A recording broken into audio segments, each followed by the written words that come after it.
So here it is, oh baby, the Sony A1. Finally got my review unit in yesterday, got a chance to mess around with it, and it's just as every bit as impressive as the announcement made it to be. It's looking a lot sunnier in LA.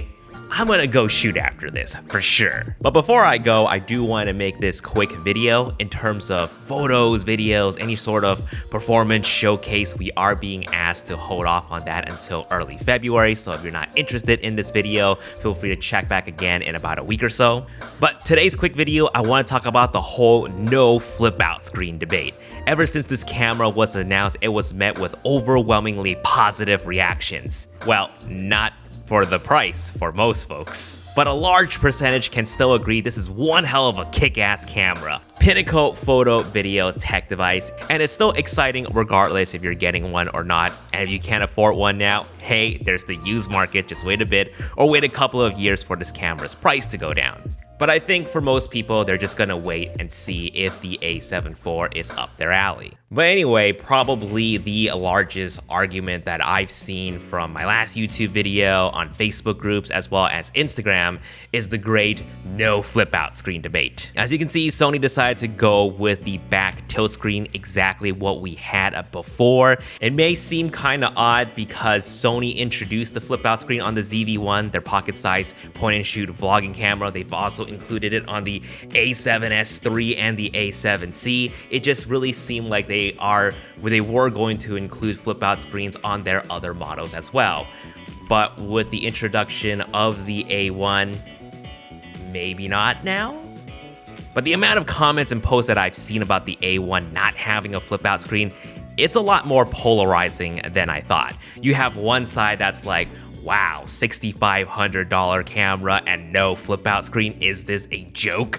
And the other, hey, the style screen is so much better, I hate the flip out screen, good riddance, I'm glad they went back with this design. And the arguments are really hilarious. You got a lot of people saying that, hey, this is not a vlogging camera, why would you need a flip out screen? And I agree, to an extent. This camera is really designed for the person behind the camera, and quite frankly, when you have a strap on, if you're using a neck strap, you can see how the strap blocks the screen. Now, I've talked about this before, especially in my Sigma 35 and 65 video when I was doing helicopter photography of the Vegas Strip. The flip out screen and the strap just kept getting in my way, and I had two of these A7C strapped to me. And I've done helicopter photography before, and I don't remember the strap and the screen kept getting in my way. And that's because I was using this style of screen. But on the other hand, not everyone who's asking for a flip out screen is necessarily a vlogger. You see, the flip out screen actually makes it a lot easier to frame those really awkward shots. I'm sure you've been in that position before where you have to raise the camera high up above your head and you can't really see what you're shooting.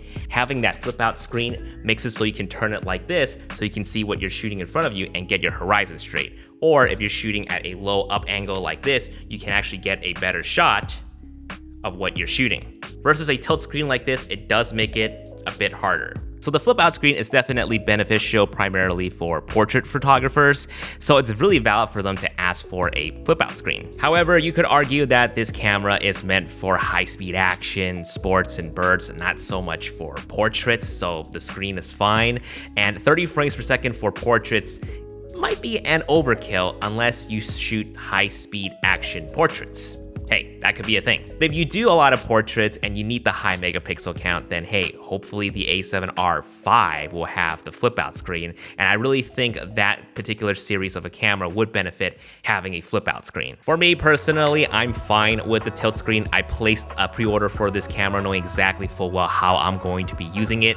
I'm not gonna be vlogging with it, so if I do need to vlog like I'm doing right now, I have the A7S III and I also have the A7C. I'm also not much of a portrait photographer. I personally love doing travel photography, so casual landscapes. I can see the 50 megapixel really benefiting me on that regards. I like to do streets when I'm out traveling, so the speed will definitely come in handy, and hopefully we're able to go to concerts again by next year, and I can't wait to take this baby out to do some concert photography with it. So really, I'm buying this camera for the tech, speed. Ever since the A9, the first one, got announced and launched, I've been wanting it so bad. But the thing that really kept me away from getting that camera is because it didn't have picture profiles. That honestly wasn't a big deal for me in the A9 not having picture profiles, but because I do work with, at the time, other videographers and other filmmakers with the different Sony cameras, I have to be able to match up with them with the S-Log and the Hybrid Log Gammas. That held me back from buying the A9 and the A9 II. But now, A1 baby, S-Log, Hybrid Log, Gamma, 4K 120, 4K 60, 10-bit 422, 8K, oh my god. 8K does not have 10-bit 422, by the way, 10-bit 420. So I'm really excited to see what this camera can do for me. So let me know what you guys think. What other benefits does the flip out screen bring it to the table? Does the A1 need a flip out screen? And more importantly, if you can include, are you someone who would be in a market for a camera like this? That would definitely let us know if the flip out screen is a huge deal breaker for most folks who would be buying this camera. Like I said in my last video, this camera is definitely for the high-end pros and the rich enthusiasts, as well as my fellow broke-ass camera nerds who would be willing to eat cup noodles for a year just to own this camera. Guys, thank you so much for watching. I'll see you guys in the next video. Peace.